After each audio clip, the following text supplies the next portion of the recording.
Algunas semanas atrás acerca de las definiciones de lo que es iglesia. ¿Alguien las recuerda por ahí o no?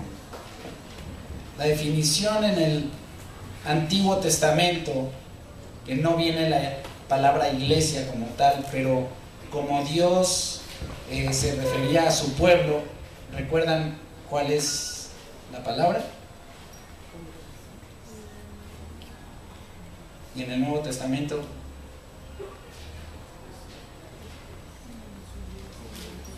¿ya ven? Por eso apúntele. Más vale la más tenue de las tintas que la más brillante de las montes. Y si no, ahí está el YouTube también. Vimos dos palabras, básicamente. La palabra con la que nos podemos identificar en el Antiguo Testamento es Cajal, con K-A-H-A-L, Cajal, que significa o tiene un sentido de pertenencia de Dios. Es un pueblo, una asamblea, convocación, etc. Eso es lo que significa. Era la palabra con la que Dios se refería a su pueblo y denotaba una posesión, o sea, era parte de, o era de Dios, algo de Dios.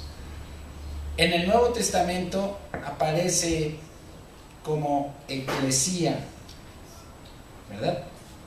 Sí. Iglesia es eclesía y viene precisamente del prefijo ek y el otro ¿qué es? Ek y sí, eclesía, que significa llamar, y el otro fuera, llamar de fuera, llamar afuera, ¿verdad? Lo vimos. Podemos decir, ¿y eso qué conmigo? Pues, ¿o qué tiene que, por qué significa eso en iglesia? ¿No? Tiene mucho que ver. Solamente 2 veces en el Nuevo Testamento aparece iglesia como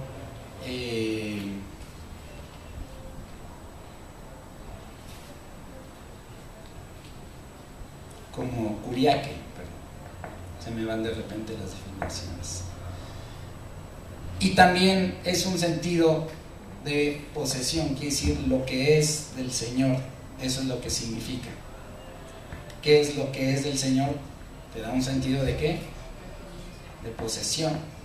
2 veces que está en 1 Corintios y en Apocalipsis se menciona o se refiere a la iglesia con este término. El resto es eclesía, los llamados afuera. ¿Ok? ¿Están conmigo? Sí. ¿Jóvenes todos? ¿Sí? ¿Su mente acá? Sí. Ok. No permitan que el enemigo se robe nada. Vamos a decir, ¿y qué tiene que ver todo esto conmigo, no? A veces podríamos decir, no, pues ya no estamos en el Antiguo Testamento y pues esa definición a mí no me interesa. Es más, pues a mí que me interesa el hebreo y el griego, ¿no? Y sus definiciones. De repente hemos pensado así, a mí, ¿de qué me sirve aprenderme eso? Pues sirve de mucho porque entendemos mejor otras cosas. Y solamente veremos, hay varias figuras proféticas en el Antiguo Testamento, ¿verdad? Apuntando en el Nuevo Testamento hacia lo que Dios iba a hacer o a realizar. Hay profecías mesiánicas, ¿verdad?, que apuntaban hacia Jesús, al Mesías. Y hay muchas otras que son profecías eclesiales, quiere decir que apuntan hacia la iglesia, hacia su iglesia. No se menciona la palabra iglesia en el Nuevo Testamento, pero sí el concepto y la figura profética como tal. ¿Me explico? Quiero que tengan en mente las definiciones, ¿ok? Entonces, hay una definición o la definición del Antiguo Testamento da un sentido de pertenencia a lo que es de Dios. Todavía en el Nuevo Testamento lo repite un par de veces, ¿verdad? Quiere decir que la iglesia es algo que le pertenece a Dios. Puedes decirle al que tienes al lado, ¿le perteneces a Dios? Y eso es si has nacido de nuevo, ¿verdad? Si has nacido de nuevo, entonces entras o eres bautizado, dice Efesios, en su espíritu. Quiere decir, por ese espíritu, dice, somos introducidos en él, venimos a ser parte de él, de su cuerpo, o sea, su iglesia. Pero, ¿de qué nos sirve entender que somos cajal, por decirlo así? Yo les hago una pregunta. ¿Seguimos siendo lo que Dios estableció para su pueblo en el Antiguo Testamento? O sea, en este tiempo, en pocas palabras, ¿seguimos siendo cajal? Su pueblo, su asamblea, su congregación, ¿sí?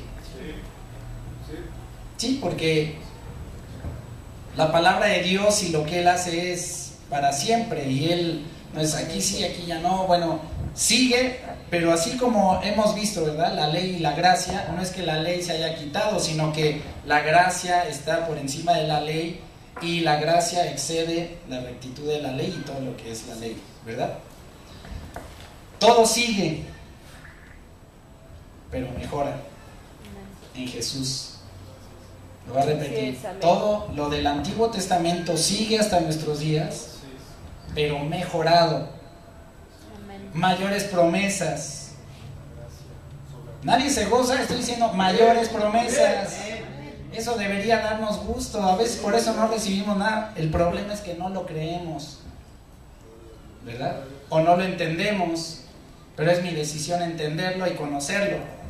Así que si hoy no pones atención, vas a desconocer parte del propósito de Dios para ti como iglesia. Sigue o seguimos siendo cajal. Hoy solamente vamos a ver una figura profética, y quizá la más conocida por todos, o de las más conocidas, acerca de lo que Dios pensaba acerca de nosotros, eclesía, o sea, su iglesia ya después de Jesús, ¿verdad? Anteriormente no se mencionaba esta palabra. A partir de Jesús sí, y Jesús mismo la dijo, y le dijo a Pedro, cuando le mencionó y le dijo, te digo que tú eres Pedro, y sobre esta roca edificaré mi eclesía, ¿verdad? Ahí Jesús empieza a denominar o empieza a nombrarnos ya como los llamados